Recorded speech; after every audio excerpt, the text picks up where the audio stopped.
This is episode number 179 of the Guns Magazine podcast.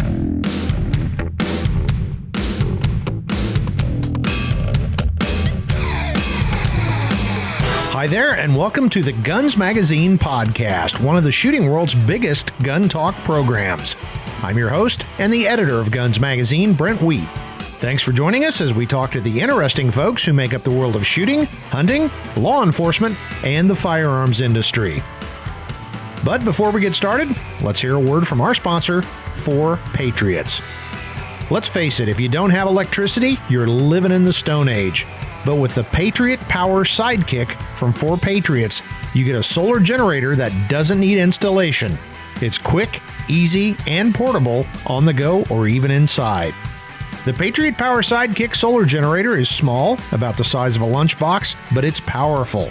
Powerful enough for your phones, medical devices, or even a mini fridge. The setup comes with a free solar panel, free shipping, a 365-day satisfaction guarantee, and, best of all, you get 10% off your first purchase by typing in the code GUNMAG at checkout. Just go to 4patriots.com and use code GUNMAG to get 10% off your first purchase of the Patriot Power Sidekick or anything else in the store. That's 4patriots.com. Use the code GUNMAG. I'd also like to share a word from our supporting sponsor, Creedmoor Sports. Creedmoor Sports is your destination for all things precision shooting. Whether you're new to the sport, an experienced target shooter, or a die-hard competitive shooter, Creedmoor Sports has what you need to take your game to the next level. Visit creedmoorsports.com. In today's episode, I caught up with Brandon Maddox, the CEO of Silencer Central. He's the guy who basically turned the silencer industry on its head by making the process of buying a snuffer simple and understandable for those folks in the 42 states where they're legal. Now here's Brandon Maddox on how you can own a silencer.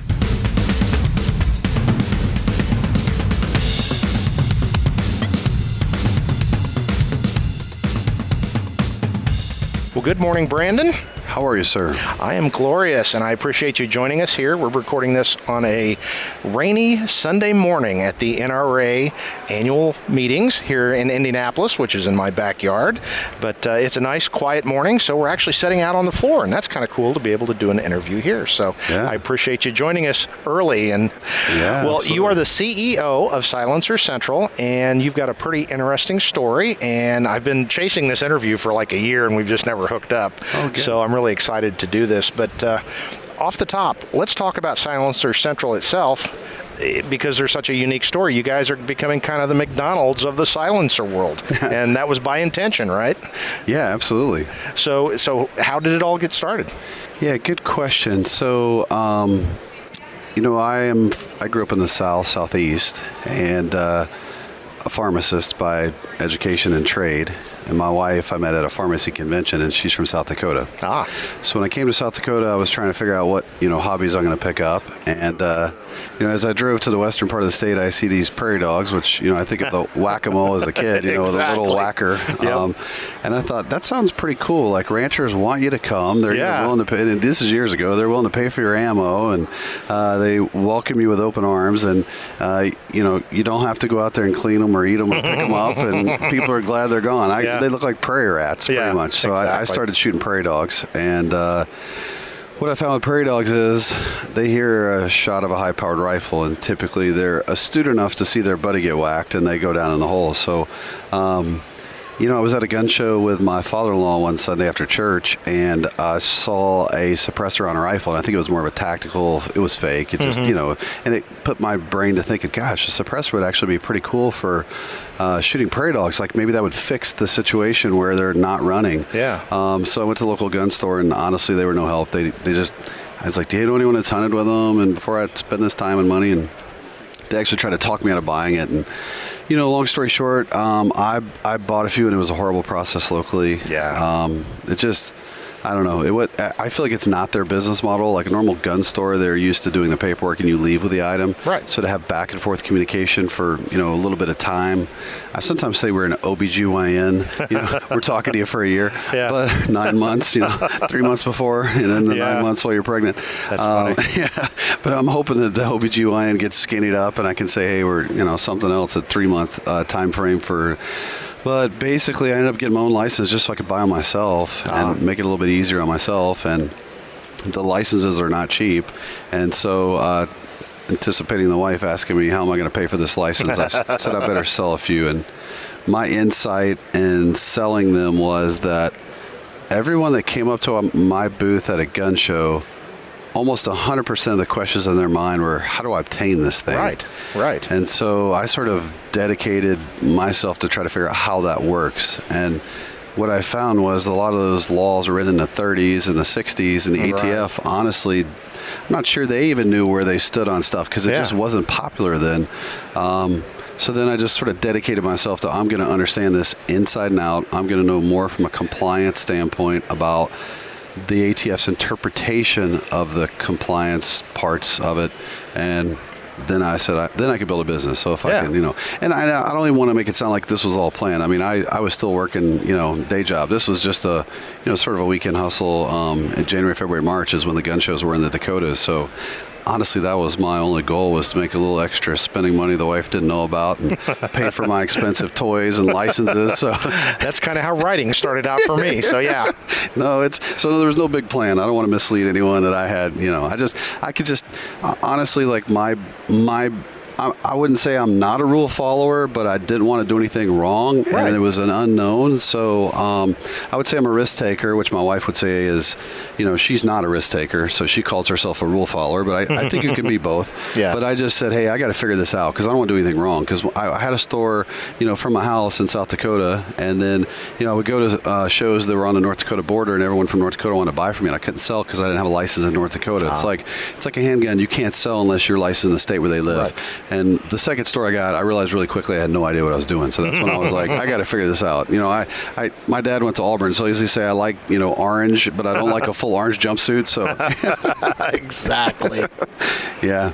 But no, I would say that once I felt like I really understood the mechanics behind the compliance, and I've had, I meet with the ATF individually, like in one-on-one meetings, about 2 to 3 times a year. Wow. And we've had back and forth lawyer letter type stuff. So I feel like I have a really good understanding of kind of where they're at, where they aren't at. And it's kind of helped us scale our business and, figure out how to create opportunities to make things easier for customers.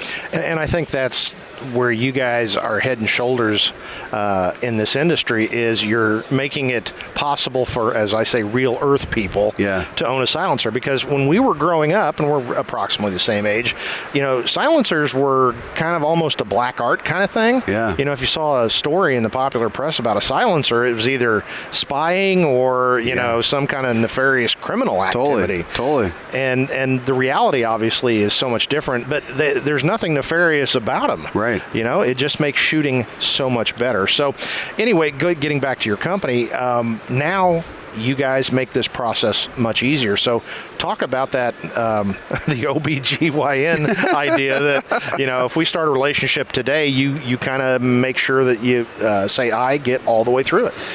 Yeah, like I said, it's just a different business model, a different concept. I mean, the first one I bought, there was one guy in the store at the local gun store that did the NFA, the silencer transfers, and it was the owner's son, and I felt like he was never there every time I showed up. So that's sort of the breakdown, and that's when I thought, well, what we did, probably the first step is we just bought a customer relationship marketing program, and I installed that. And so whenever you put a customer's number in there, it was connected to our phone system. So when someone calls in, we know who they are. We got everything in front of us, what they bought, when they bought it, everything about them right in front of you. So you can answer their questions, and they feel like, wow, these people know exactly what's going on.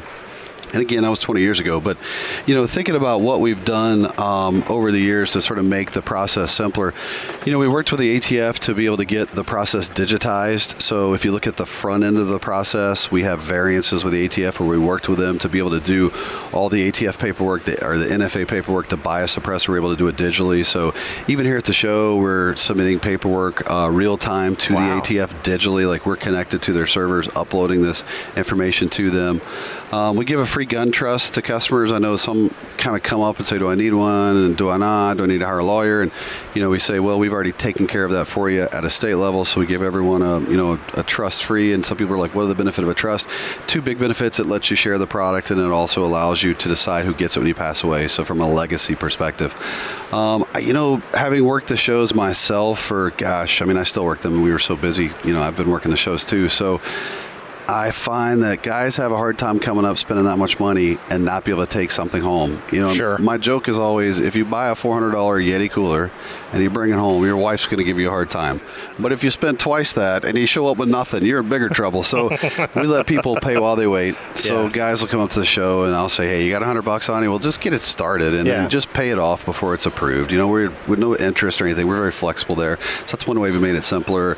Making the paperwork easier. I would say too is just training my people internally that we're taking the burden of the process, we're putting on our shoulders. Mm-hmm. So when I bought one, no lie, they handed me the paperwork and it was kind of a go figure it out. Wow. Yeah, and it was, I get it. They didn't want to deal with it. They told me not to buy one. It was too much paperwork. So they put the burden on me, whereas it's a completely different approach where Silencer Central is saying, how do we put the burden on us? Yeah. We mail everyone a fingerprint cards the FBI requires. We send them ink so they can do their own prints. We send them a video to how to ink themselves. I always say I know it works because I never hear any complaints at the shows about it from guys that bought from home. So that works well. I'm trying to think, we thread barrels. I found a lot of people at shows, especially rifles, hunters, because the AR type tactical setups typically are threaded. But, the hunting rifles, more traditionally, didn't come threaded, obviously. Right. Didn't have a break. A lot of newer, more expensive ones are. But I could just tell someone's like, how do I get that suppressor on my rifle? And it's like, well, you're going to have to get it threaded locally or go to a gunsmith. And I could just see the look in their eyes like, well, we don't really have a gunsmith in our town, and I don't know if I trust him.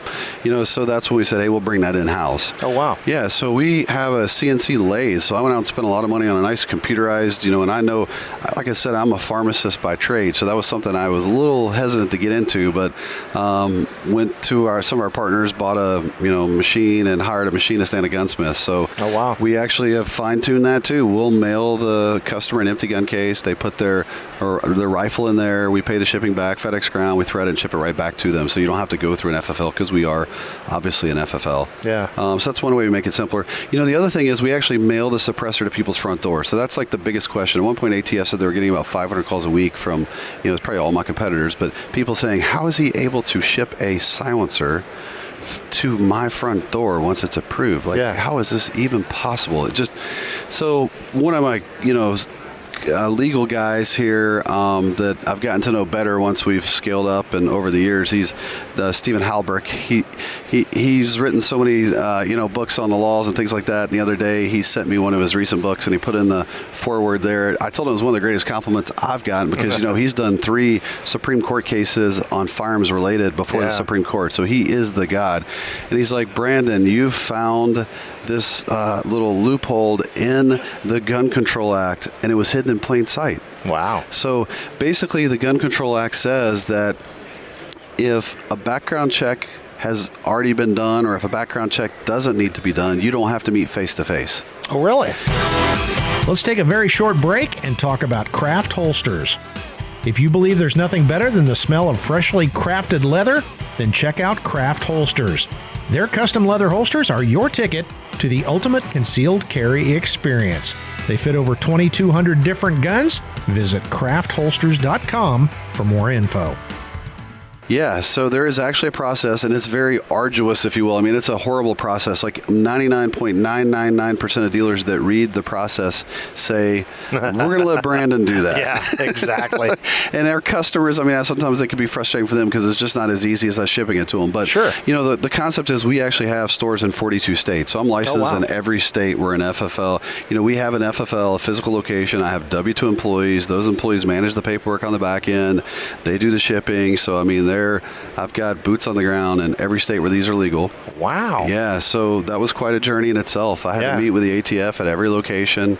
I told my wife I'm going to be gone for about 6 months, and I literally never came home. I just traveled and met with the ATF. And your frequent flyer miles must have had. Oh, it was horrible. Sleeping in the airports, the whole thing. My banker's like, well, gosh, are you going to be able to to get a return on investment on this? I mean, you're spending $50,000 in flights or whatever. Yeah.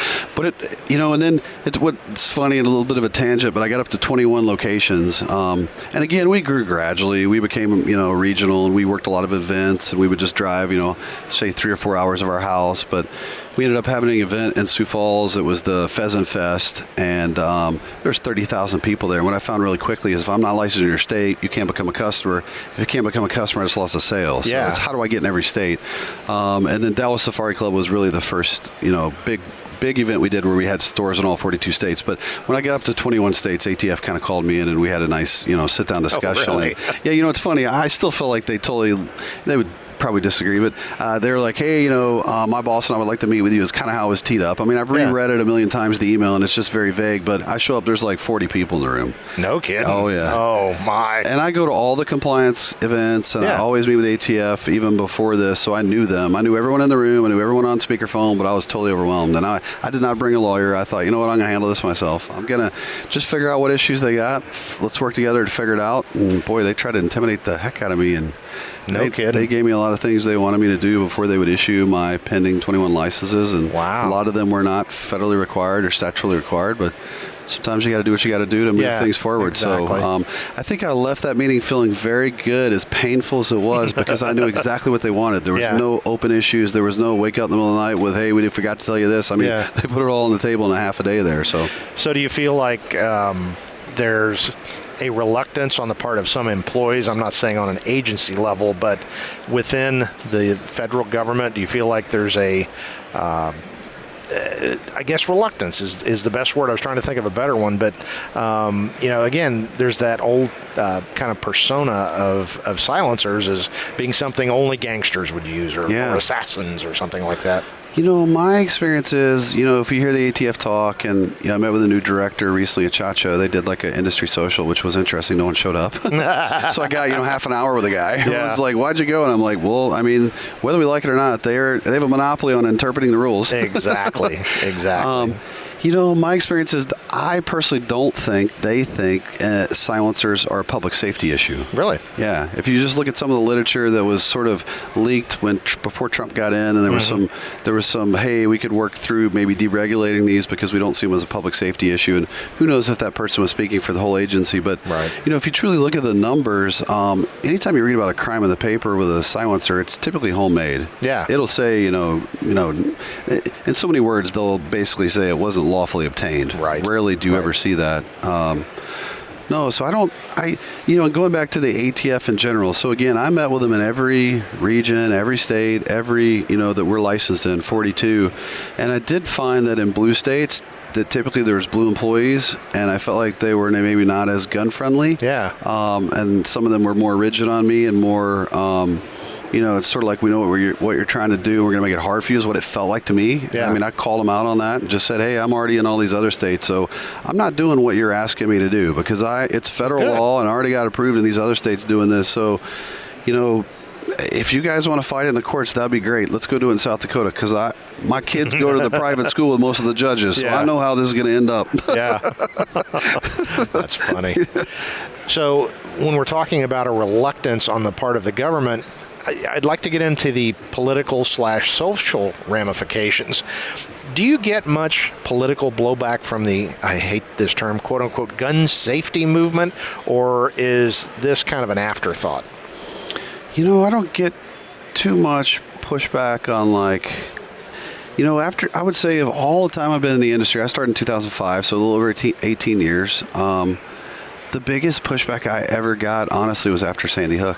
Oh, really? Even my own town, I couldn't get lawyers to work for me. No kidding. No, it was just crazy. And the silencer had nothing to do with that. I know. It just almost like we were shunned as an industry. That's how I felt. And I wasn't as involved at a higher level like I am now, but I could just feel that, my wife even came home and asked me to take her off of our LLC, afraid it might impact her job. Oh, you're kidding. Yeah. Wow. And I mean, then the story about my world is I ended up getting terminated. I mean, I was a full-time employee in the pharmaceutical industry, and they found out I was doing this on the side, and they terminated my employment. No kidding. Yeah. Yeah, there's just, and I've been turned down by banks for loans, even when I, good credit, everything, plenty of assets. Just they wouldn't say it, but they would hint to reputational risk. It just silencers sound bad. I mean, they would say, "Do you have any other company names we could use?" I'm like, "No, I can't just make up a new name." Yeah. Larry's Widgets or something, that just, wow, that's pretty amazing. Do you feel like the situation's getting better for you, not necessarily the industry as a whole, but for you? Do you feel like that negative connotation is starting to go away? Because I would say it certainly is in the firearms industry. No, totally. Even when I first started to try to advertise to the NRA, they were a little hesitant on the whole Class 3 thing, because I had another business, FFL 123, where I help people get their federal firearms license, and they were sort of hesitant to take some advertising from me with the whole Class 3 and silencers. Yeah. And, I think that the industry's better, and I think that, socially it's always, I always tell my kids, my daughters are younger, I'm like, just tell them your dad's a pharmacist, just keep it simple, And I even do that honestly publicly when people, well, what do you do, sir? I'm like, well, I'm a pharmacist, and then, of course, then they want to know what pharmacy I work in, and then it gets complicated, but no, I think it's better. And I usually, living in the Dakotas, I typically say, hey, the people that hunt with them, and it's a toy, it's not cheap, so most of the people that, most of the people in this town, who hunt that have a professional job have bought from me. Yeah. So I know almost everyone in town, that's in that middle class or upper class, just because they want to make their gun quiet and get rid of recoil. It's not a heavy lift. Yeah, exactly. Where do you think things are headed for silencers in general as kind of a segment of the industry? Yeah, it's a good question. I still feel like there's sort of two markets. There's the tactical, and then there's the hunting, and we really focus on the hunting because that's where our roots came from. Right. I think we still get a ton of customers. Obviously, are tactical, but traditionally we focus on the hunters because we kind of feel like that people are willing to spend money if it enhances their hobby. Right. And it's like, hey, how can we help you enhance your hunt? And once they use it, and other people use it, and they see people using them, and they're out in the, you see them more in the print and TV, then more people use them. I think that the analogy I like to use in talking to groups is there's probably about 4 million, like ATF had 3.1 million silencers had been created by January, but I'll just round up and say it's probably 4 million silencers since inception, and it's like 1.5 million people own them. So the experience is once someone buys it, they like it so much they buy like 2 more. Sure. So I think it's going to only continue. And again, when I first started doing this, everyone thought they were illegal, even in South Dakota. And they were illegal, of course, in Minnesota and Iowa when I first started. Not anymore, but most people thought they were illegal. So the first stage was to get them to convince they're not illegal, and then the next stage was the benefit for them, and then the next stage was we could do all the paperwork for you, and the next stage was I'll mail it to your front door. So it's been an evolution. I'm very impatient, so I want all that done yesterday, and it seems so simple. Like, why couldn't we do that yesterday? It's just difficult. It just takes a while. Yeah. Do you ever see us getting to the point? I know in Europe, for example, I know a lot of guys have been on stag hunts, and that's a much more formal. I mean, the hunting is formalized, but a lot of the guides, you're using their rifles and they've got silencers. Oh, yeah. And they're like, well, why wouldn't we? Because, you're not trying not to bother your neighbor and the game and the environment. And it's just completely accepted as an ethical thing, a positive ethical thing to hunt with a silencer. Totally. The hard part, because me traveling a lot to my daughter used to do Irish dance, so I was in Europe a lot. And, when you talk to people over there, they'll tell you you'll never see a gun unless it's from law enforcement. Yeah. So they basically flipped it. So it's actually the process to get a silencer in the U.S. is their process to get a gun, or harder. Yeah. So that's the hard part. Do I think eventually the U.S. will loosen? I hope so. I mean, I always say more people are using them. That's more voters. More voters educate politicians. Yeah. At the end of the day, that's what controls the whole narrative. I still honestly worry about state laws. It's easy for we feel like you might have federal law is usually pretty good. It's hard to change it. There's just too many things in place that it makes it hard to change things quickly. You could get a group of, like-minded people elected in a state, like Washington State or Oregon, one of these states, and then before you know it, within a few weeks, you got silencers are banned or something, and then in a few weeks, the governor's push it and they sign it, and then you're out of business in that state. It's tough. My laugh was a bitter, sarcastic laugh. Yeah, when I say like-minded folks, I mean, the hard part is it's typically the cities and the dense populations. I was in Portland the other day, and I was, disappointed. I'm like, wow, America's going downhill. Yeah. I mean, I don't see that in South Dakota. Dakota. I know I'm sheltered, but to go, I feel like I was in San Francisco. I mean, these tents up and homeless and just trash everywhere. I mean, I felt sorry for these people. And I'm at the Leopold headquarters, and they're telling me it's not uncommon to get a car stolen out of the parking lot. I'm like, unbelievable. I mean, I don't know. Wow. It's just these states where they're not enforcing crimes and defund the police. I don't get it. What kind of outreach do you do? I mean, obviously, this is an outreach thing, talking to us, even though we're friendly media. And where I'm going with this is I've seen press releases from groups that say, we're fighting to completely take silencers out of Class 3 realm, NFA type stuff. So two-part question, I guess. What kind of outreach are you guys doing, and do you ever see that coming to pass? Yeah. So I'm on the Congressional Sportsmen's Foundation board. Recently, voted in there, and we're always looking at different legislation from a federal perspective, and then even at state level, because there's still 8 states where they're not lawful. Right.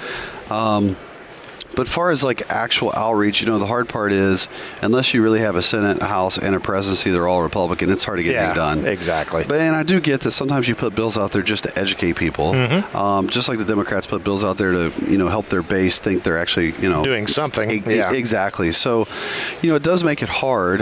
Some things we've looked at as a company is that $200 tax that every customer has to pay. We've been looking at ways like, could we earmark that for ranges? Because right now that money goes 100% to the Treasury. Most people don't realize that. So, we've been saying, hey, could we get that to go to ranges, or could we get that to go to conservation? Or is there ways that would help, the people that are buying these to get a benefit back instead of the money going to, Ukraine or wherever it goes? Right. So that's one thing that we've been working on with our lobbyists. It would obviously benefit us if they were less regulated, if it was easier for people to get. It's just hard for me to get excited about spending a lot of money, doing that if there's like zero chance of it happening now. We're supporters and communicate very regularly with the American Suppressor Association. I saw them here at the ILA, forum. We donated suppressors there. Silencer Central did for, people to bid on. And I saw them there, and they're sort of focused on advocacy. We also work with the National Shooting Sports Foundation, NSSF. Actually, next week, I think maybe tomorrow I fly to their CEO fly-in, where they, for one day, all the CEOs basically go to Capitol Hill and meet with senators and congressmen and talk about the issues. And they won't let me bring anyone else. It's only CEOs is what I was told. So it's a pretty good group of folks to kind of get in there and talk specifically to our elected officials and educate them, because that's really the big opportunity. I find that even my elected officials in South Dakota that I feel like I know really well, a lot of times I'll see things that they're supporting they didn't call me on. I'm like, I don't know if I would have done that. So, it's on me to try to find ways to communicate with them better. And one final quick break for iPal. Here's a simple product for all iron sight shooters. Simply attach the static cling iPal peep sight to your eyewear and get a focused sight picture. Plain and simple, this inexpensive aperture resolves difficult vision issues. Go to ipalusa.com to get your kit today. So do you see it happening to where these aren't Class 3 items anymore? I think so. I think it's just a matter of, again, number of people who use them, and that no public safety issue, if it continues to stay that way. And it just becomes accepted and no public safety issue, more people are owning them. I think it could be. Of course, then it scares me, though, because then what if something happens and they jerk it back again? It's just, that's always, and they can't live in fear. But no, I think so. I hope it's in my lifetime. Cool. Well, again, Silencer Central, you guys have made it easy. I don't know if it's ever easy, but simpler for everyday Earth people like me to get a silencer. So how can people find out more about your company and start this journey of owning a silencer themselves? Yeah, absolutely. So, most people just get on Google, do a Google search, it's Silencer Central. And, the pitch I typically give is that if you call the number on the website, you get to talk to a live person.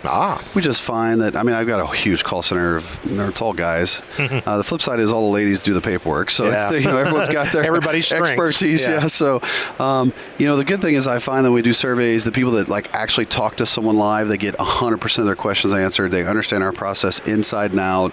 They get help deciding what they do need, maybe what they don't need, and they walk away with a better experience. So I used to say, hey, just call. It doesn't mean you got to buy anything, but you create a relationship with someone, and then, because you're going to be in this process. I talked about an OBGYN. You want to have someone you can talk to and say, hey, so-and-so, how's it going? Or where are we at? Or, and we do send updates, we do send texts, and people are kept up in the process. But people do like if they have someone that they can actually talk to. Yeah. So I would say that's a strength of ours. But, yeah, I mean, again, Silencer Central's goal is to make it simple. So just call us and learn more. And, my experience, too, is 40% of my sales are repeats. So we know people have really good luck, and they enjoy it, and they refer their friends. So, the goal is we just try to get people in. That's why we have a strong presence here at the booth, just to bring people in and say, hey, let's get you started. Let you pay while you wait, and let you do all the paperwork digitally, and we're going to manage it for you, and we're going to mail it to your front door. Yep.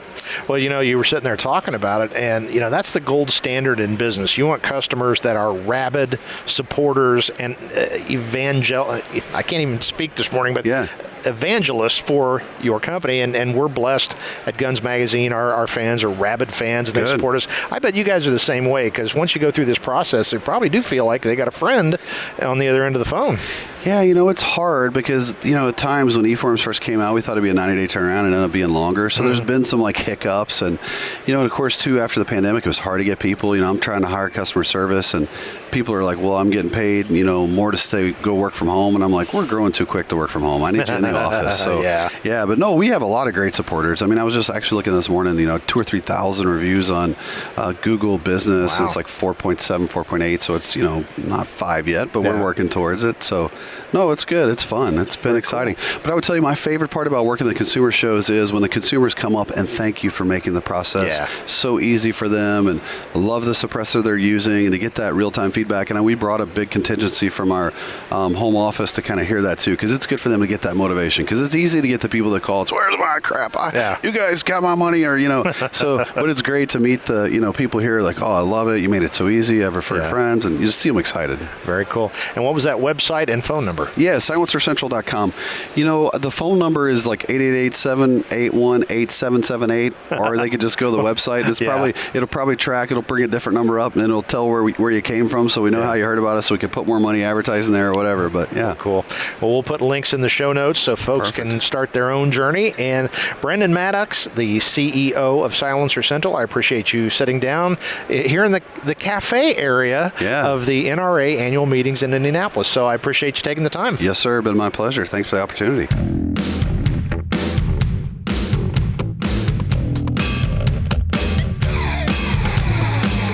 That was a really interesting chat with Brandon Maddox, and if you're in a state where it's legal, maybe you'll someday become the owner of a silencer. If there's a topic you want to hear, someone you'd like us to interview, or you want to share your thoughts, please drop me a line at editor@gunsmagazine.com. As always, you can subscribe to us on your favorite podcast directory, such as Spotify, iHeartRadio, Amazon Music, Audible, and several others. And you can always get the latest episode on YouTube and at gunsmagazine.com. At the same time, please subscribe to the Gun Cranks audio podcast on those same directories, or you can watch it at the Gun Cranks YouTube channel. I'd also ask you to visit our great sister publications, American Handgunner Magazine at AmericanHandgunner.com, AmericanCop.com, and don't forget our numerous special editions available for sale on our websites and at Amazon. Before we go, I'd also like to remind you to visit our sponsor, 4 Patriots. You can find out more about their food kits and other preparedness supplies at 4patriots.com. That's the number 4, the word Patriots, and .com. And please don't forget our supporting sponsor, Creedmoor Sports. Visit them at creedmoorsports.com. Well, that's it for this episode of the Guns Magazine podcast. For the entire staff at FMG Publications, I'm Guns Magazine editor Brent Wheat. Now get out there and get shooting.